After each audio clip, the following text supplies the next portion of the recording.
des études sur l'idée de marcher en Christ. Et je voudrais qu'on reprenne le texte dans Éphésiens chapitre 5. Éphésiens chapitre 5. Donc j'ai déjà fait une première partie la dernière fois. Je voudrais continuer la deuxième partie ce matin. Je lis à partir du verset 15. Éphésiens chapitre 5, verset 15.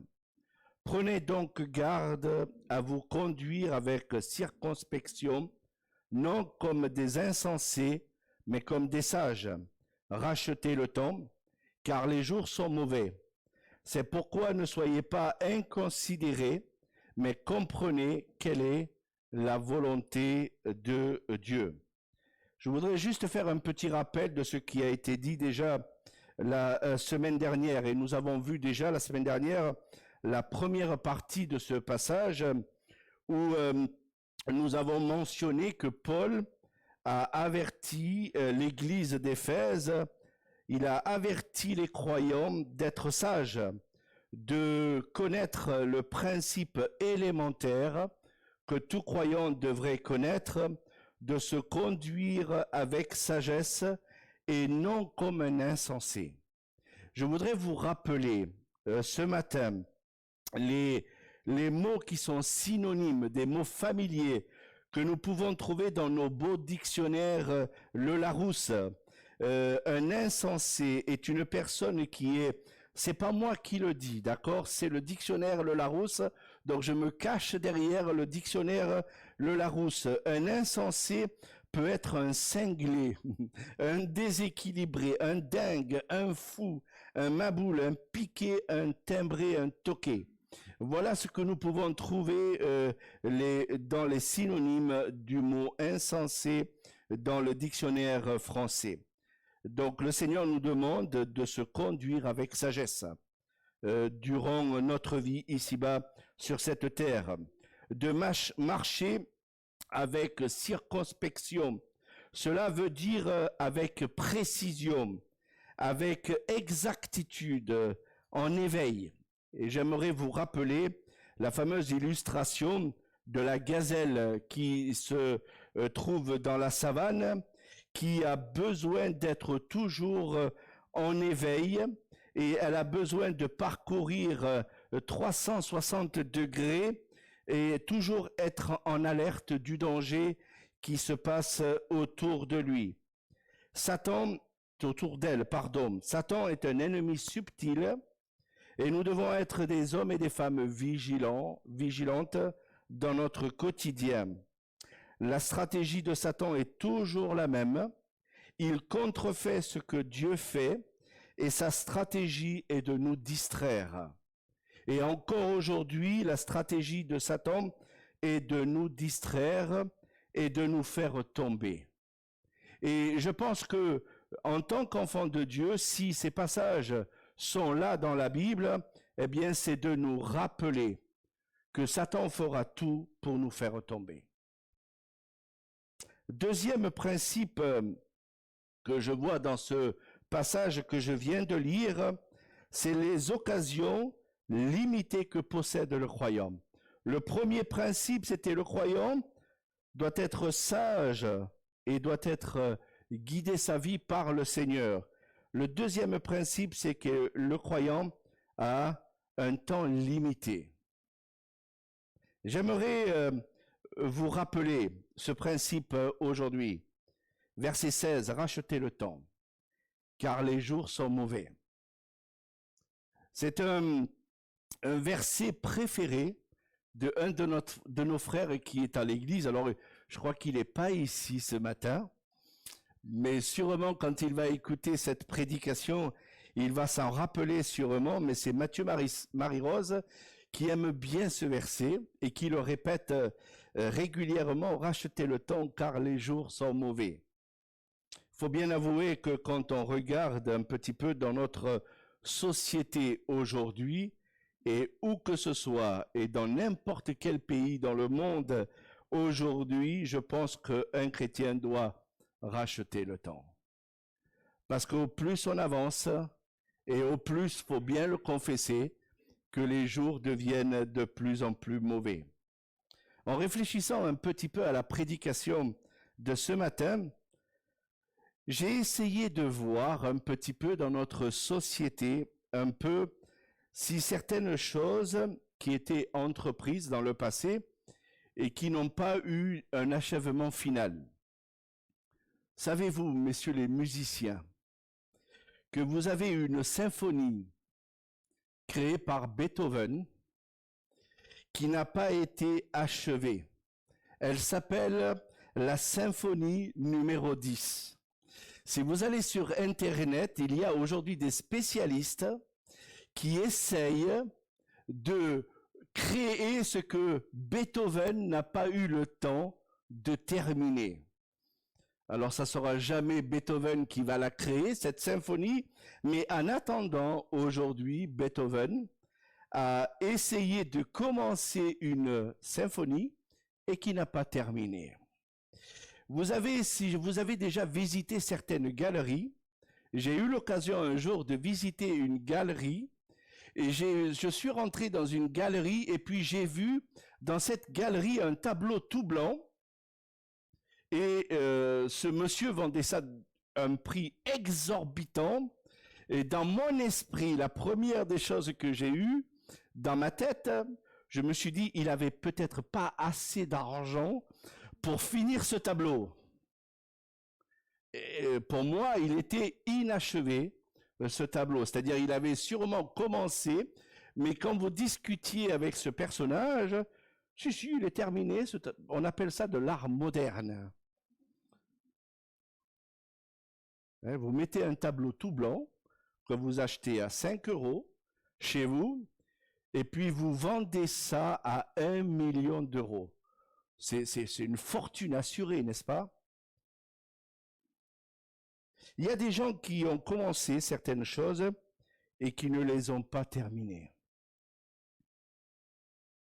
Dans la société, vous avez des musiciens, des artistes, des ouvriers qui meurent et qui n'ont pas achevé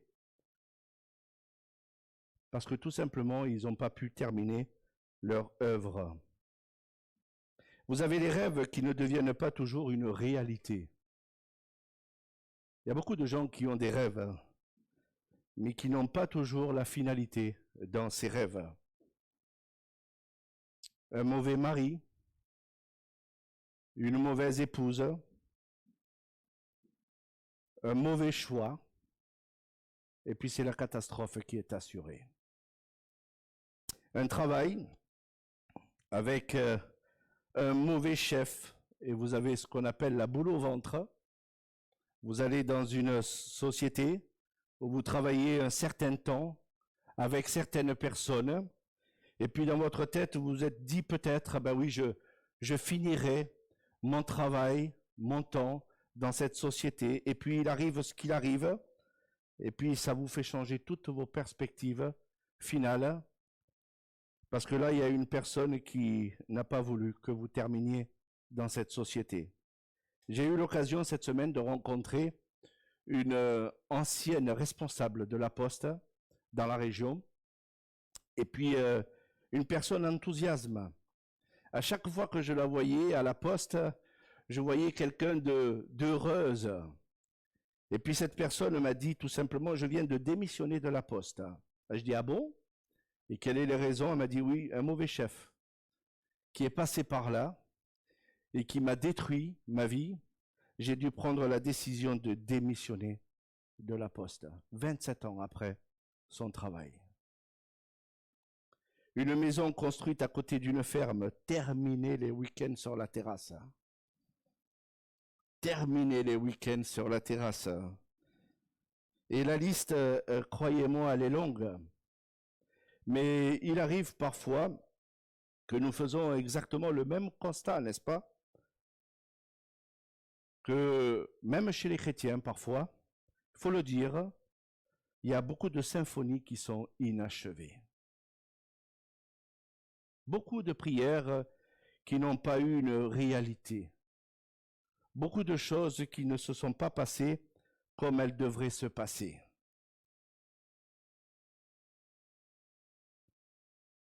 Pas la bonne église. pas le bon pasteur, pas la bonne musique,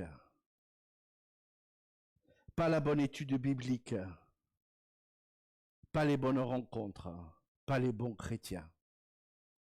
C'est pas une symphonie inachevée parfois dans notre vie. On peut tomber dans la déception, on peut tomber dans le découragement si on ne fait pas attention à toutes ces choses. On peut tomber dans des rêves qui n'ont pas forcément une réalité. En attendant, le Seigneur nous donne un temps et ce temps est limité. Je voudrais juste vous faire ressortir dans ce passage que Paul n'emploie pas le terme chronos, d'accord, dans le temps qu'il est dit ici dans le verset 16. C'est le mot en grec kéros, qui a une autre perspective de l'idée. C'est pas un temps dans le sens chronomètre, hein. C'est un temps dans le sens d'un laps de temps. C'est-à-dire que Dieu a mesuré un temps dans votre vie pour que vous puissiez le servir. Et ce temps est limité. Et l'Écriture nous l'enseigne régulièrement dans la parole de Dieu. Je voudrais vous prendre deux exemples. Un dans l'Ancien Testament. Je vais vous lire Exode chapitre 9 et le verset 5 de ce chapitre. Voici ce qu'il est dit. L'Éternel fixa le temps, donc article défini, hein, juste avant le temps. Donc le temps est dit, demain l'Éternel fera cela dans le pays. C'est-à-dire que Dieu avait défini un temps limité. Il n'avait pas fait avant, il n'a pas fait pendant, il le fera demain pour vous. Et dans cette idée, je vais chercher donc dans le Nouveau Testament, toujours 1 Pierre chapitre, première épître de Pierre, chapitre 1er, et je voudrais vous lire le verset 17. Toujours la même idée de cet aspect de laps de temps que le Seigneur nous donne. Et si vous invoquez comme Père celui qui juge selon les œuvres de chacun, sans acception de personne, conduisez-vous avec crainte pendant le temps de votre pèlerinage. J'aime beaucoup cette expression. Elle n'est pas dans toutes les traductions bibliques. Dans la mienne, il y a l'idée que notre temps que Dieu nous a alloué, que Dieu nous a donné, est un temps de pèlerinage ici-bas sur cette terre. Nous ne vivrons pas éternellement ici-bas sur cette terre.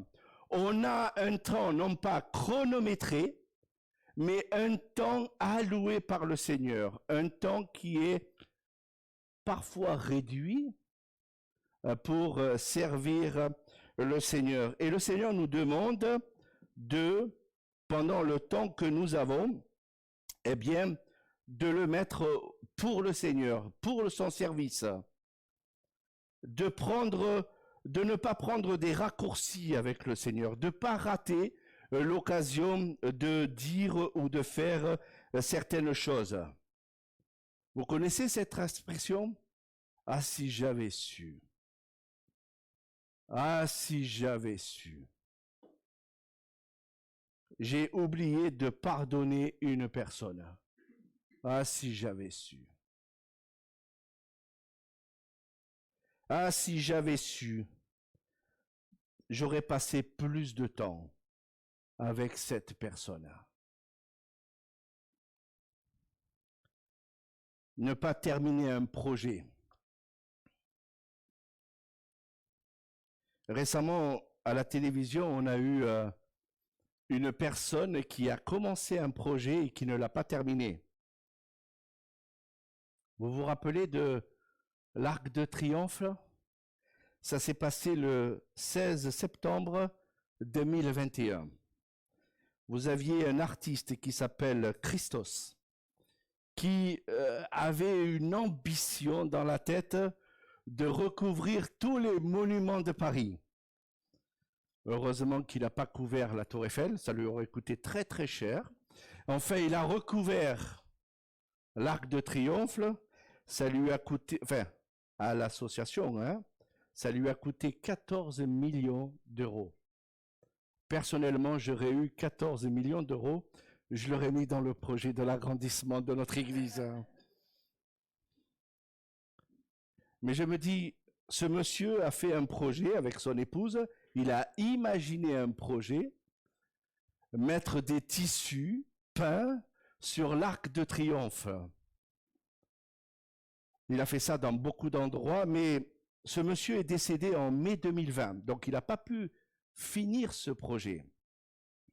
Donc il a dit, peut-être mon épouse, si elle est gentille, si elle se rappellera de moi, elle va réaliser le projet que j'ai accompli avec elle. Mais ce n'était pas une garantie, n'est-ce pas? 11 ans après, cette dame est revenue sûrement voir notre président de la République, et il a dit à un moment donné, écoute, je vais te recouvrir l'Arc de Triomphe, ça va vous coûter 0 centime, c'est notre fondation qui va payer, et on appelle ça de l'art éphémère. Franchement, Christos aura des comptes à rendre à Dieu, hein. Et même sa femme, hein. Même sa fondation aura des comptes à rendre à Dieu, hein. Parce que souvent, l'être humain fait des choses vraiment éphémères. Alors on peut parler d'art, peut-être, mais notre arc de triomphe est très joli comme cela. Il n'y a pas besoin de le recouvrir, n'est-ce pas? Paul nous enseigne racheter le temps. Et il supplie les chrétiens de racheter le temps. Il le dit avec insistance, racheter le temps, car les jours sont mauvais. J'ai l'impression, de temps en temps, d'écouter l'actualité. Mes frères et sœurs, le temps va devenir de plus en plus mauvais. Si vous prenez conscience un instant, ce qui se passe aujourd'hui dans le monde, et pas forcément aux Antilles, hein, pour les Antillais, ce qui se passe aujourd'hui dans le monde vous montre bien que pour une histoire de vaccination, les gens vont de plus en plus se rebeller. Alors imaginez un petit peu si cela arrive en France. Oui, le Seigneur nous demande de racheter le temps. Et il nous supplie même de racheter le temps. Il nous supplie de prier pour les personnes qui ne sont pas en Jésus-Christ. Il nous supplie, le Seigneur, de racheter le temps, de ne pas louper une occasion de le louer, de l'adorer. Le Seigneur nous supplie de prendre du temps. Le Seigneur a mis un temps dans votre vie et ce temps est limité.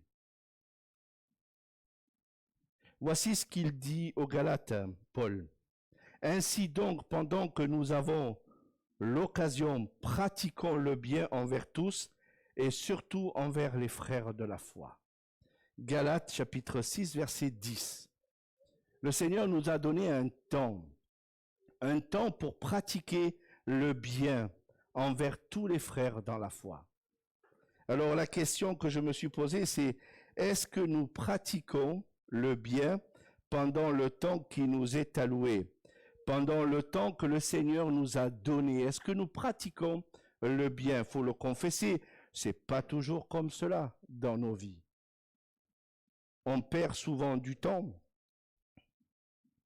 Et pourtant, le Seigneur nous dit, vous avez un temps limité. Vous avez un temps limité. Il y a un personnage dans la Bible que nous citons souvent, c'est David.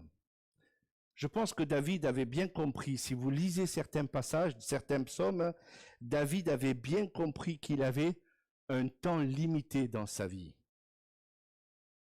Et regardez ce qu'il dit dans le psaume 39, les versets 5 et 6. Éternel, dis-moi quel est le terme de ma vie. Moi, j'aimerais de temps en temps dire, Seigneur, voilà, Tu m'as donné un temps. Dis-moi la finalité de ma vie. Dis-moi les jours que je vais terminer ma vie.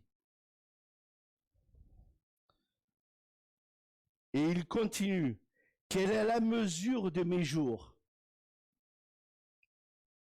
Seigneur, combien tu m'as laissé encore de jours? Et puis il continue.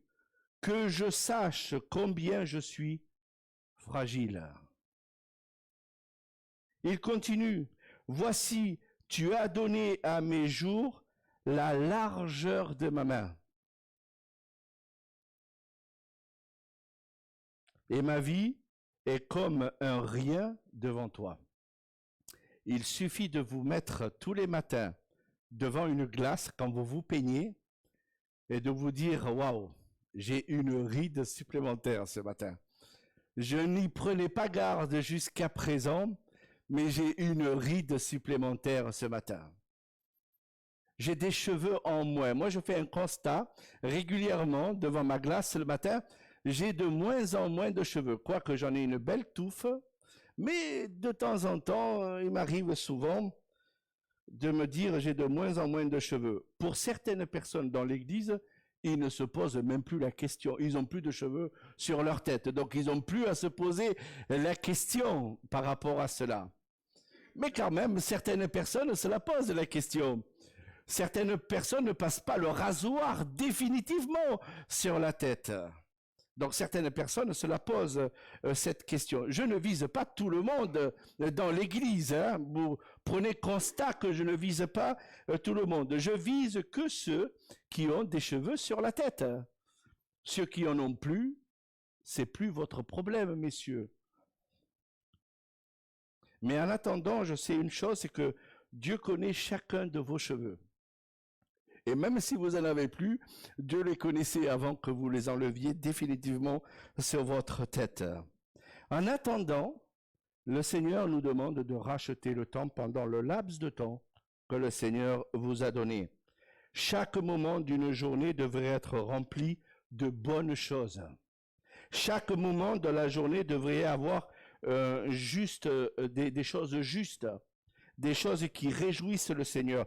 Chaque moment de la journée devrait glorifier notre Seigneur. Avoir un esprit d'enthousiasme, parce que le temps est court. Dieu nous a donné un temps limité.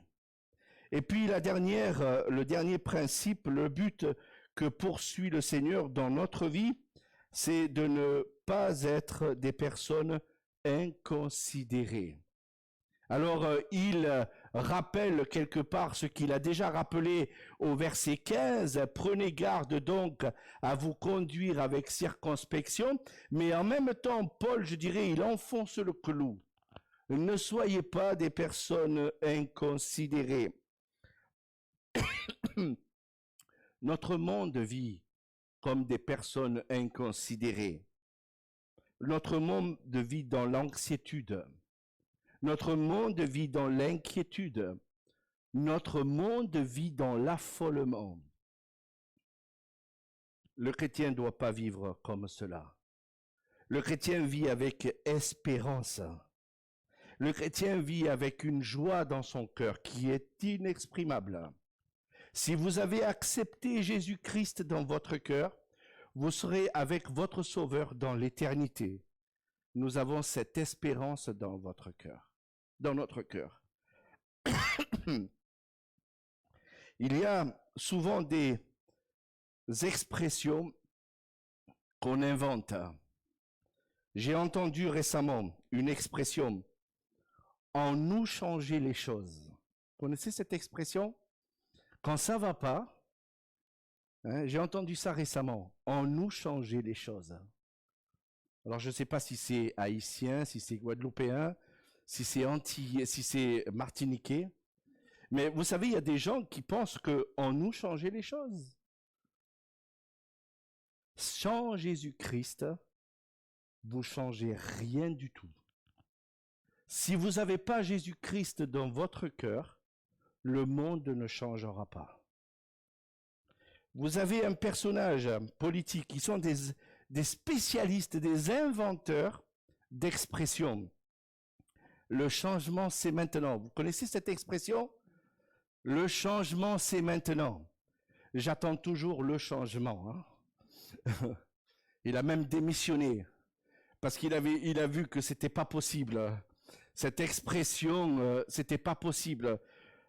Il y en a un qui vient d'inventer une nouvelle expression qui va être bientôt mis dans notre dictionnaire, le petit Larousse. Je ne sais pas si vous avez entendu cette expression, enfin vous allez l'entendre de plus en plus.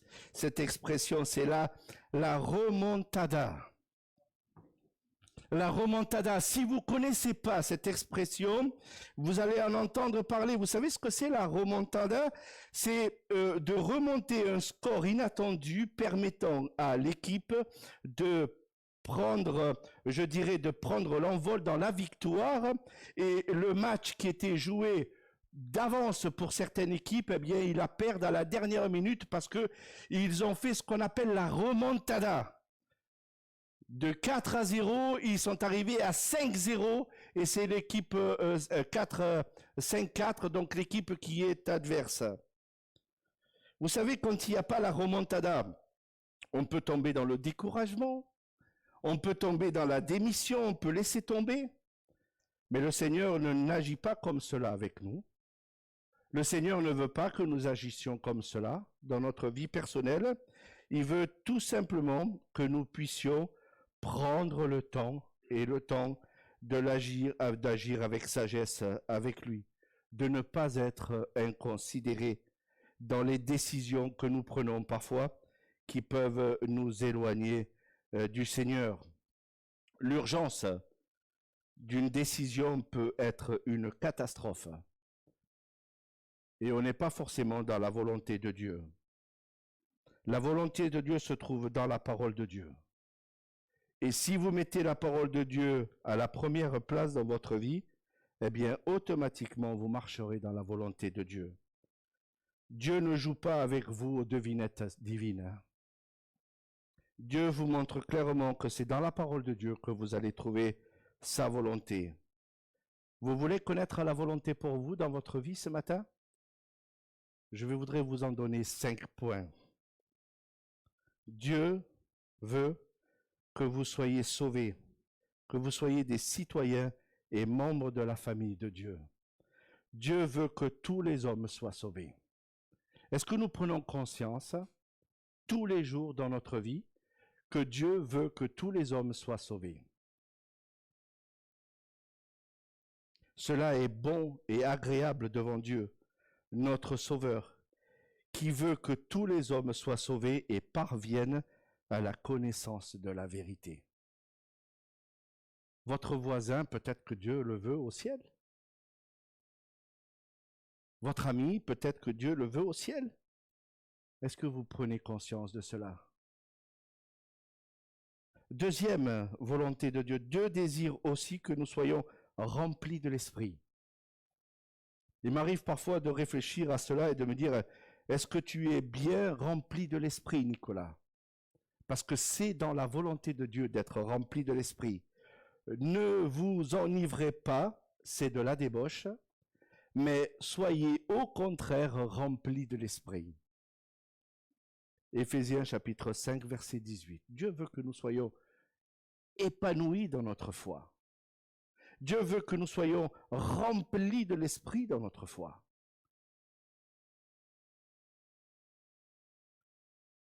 Troisième, nous sommes dans la volonté de Dieu en nous sanctifiant. Paul dit aux Thessaloniques, il dit, ce que Dieu veut, c'est votre sanctification. Dieu veut ça. Si vous êtes dans la sanctification, vous êtes dans la volonté de Dieu. Vous êtes dans la volonté de Dieu. Quatrièmement, Dieu veut, et parfois ça arrive, que nous passions dans la souffrance. Si vous supportez la souffrance lorsque vous faites ce qui est bien, c'est une grâce devant Dieu. 1 Pierre chapitre 2, verset 20. Aujourd'hui, on voudrait sortir de cet aspect de nos vies parfois. On ne veut plus être dans la souffrance. Alors je comprends l'idée. C'est pas bon d'être dans la souffrance. Mais quand ça fait partie de la volonté de Dieu, c'est une bonne chose parfois d'être dans la souffrance. Il y a des gens qui ont accepté Jésus-Christ parce que vous avez un chrétien qui a attrapé la COVID-19 au tout début, il y a 2 ans en arrière, et des médecins et des infirmières ont accepté Jésus-Christ parce que vous aviez un chrétien qui est venu dans la souffrance, dans un hôpital, et qui a annoncé Jésus-Christ à ces personnes-là. Moi, je me dis, mais gloire à Dieu. Je me dis, mais Seigneur, pourquoi tu t'es servi d'un chrétien qui va souffrir?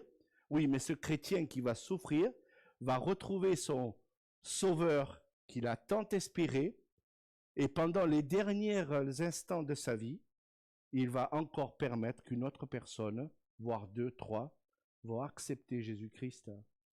Je me dis, oui, c'est vrai que le Seigneur permet parfois des situations. Moi, je dirais simplement, gloire à Dieu. C'est des situations difficiles, c'est vrai, mais gloire à Dieu. Gloire à Dieu. Et puis la dernière, je dirais la cerise sur le gâteau, pour employer une expression que vous connaissez bien, rendez grâce en toutes choses, c'est là, c'est à votre égard la volonté de Dieu en Jésus-Christ. Oui, de rendre grâce en toutes choses. Seigneur, merci pour cette Église, merci pour ce moment que je viens de passer ce matin. Merci Seigneur parce que nous avons loué le Seigneur ce matin. Même si à un moment donné, il n'y avait pas trop d'accord sur certaines choses. Mais on a loué le Seigneur. Vous savez, ça fait du bien de savoir que on met un temps à part pour le Seigneur durant la semaine. Vous savez, comme je le disais, quand je regarde notre société, elle va mal. Elle va mal, notre société. Et sans Jésus-Christ, elle ira de plus en plus mal, notre société. Nous avons besoin parfois dans notre vie de faire des breaks et de se dire, ben oui, je dois racheter le temps, là, Seigneur, mais donne-moi ce temps, ce laps de temps que tu m'as donné, permet que je puisse le passer avec toi. David disait, et je termine avec ça, fais de l'Éternel tes délices, et il te donnera ce que ton cœur désire. Est-ce que vous avez fait de l'Éternel ses délices ce matin? Est-ce que vous avez passé un bon moment avec le Seigneur? Alors c'est un temps que Dieu vous a alloué. La semaine prochaine, pensez à dire merci Seigneur, je veux être dans la reconnaissance la semaine prochaine. Alors que nous puissions comprendre cela dans notre vie. Et je termine avec le passage, prenez donc garde à vous conduire avec circonspection, non comme des insensés, mais comme des sages. Rachetez le temps, car les jours sont mauvais. C'est pourquoi ne soyez pas inconsidérés, mais comprenez quelle est la volonté de Dieu. Amen. Je vais prier. Seigneur, je veux te remercier pour ce temps, ce matin où nous avons pu chanter ton nom. Et c'est vrai que ton nom est un nom merveilleux. Nous en prenons conscience dans notre quotidien, que sans toi, ce matin, on ne serait pas ici. Sans la croix, sans ta grâce, sans ton amour, Seigneur, on ne serait pas ici ce matin. Le monde va à la perdition, c'est vrai. Il suffit d'allumer la télévision, de voir la radio, d'écouter ce qui se passe dans notre société aujourd'hui, Seigneur. Le monde sans toi, malheureusement, se rebelle, mais avec toi, Seigneur, nous pouvons dire que ce temps est court. Ce temps que tu as placé dans nos vies, il est court, et que nous devons tout faire, Seigneur, de vivre sagement dans ce temps. Alors Seigneur, que nous puissions en prendre conscience dans notre vie quotidienne, que nous puissions en prendre conscience tout simplement pour passer du temps avec toi. Et le temps qui est passé avec toi, Seigneur, n'est pas un temps perdu, loin de là. Quand on prie le Seigneur, c'est pas un temps perdu. Quand on lit la Bible, c'est pas un temps perdu. Quand on prend le temps de l'étude de ta parole, c'est pas un temps perdu. Loin de là. Cela peut nous donner uniquement que de l'instruction, nous faire grandir en toi, Seigneur. Et ce temps n'est jamais perdu. À toi en revienne toute la gloire, au nom du Seigneur Jésus-Christ. Amen.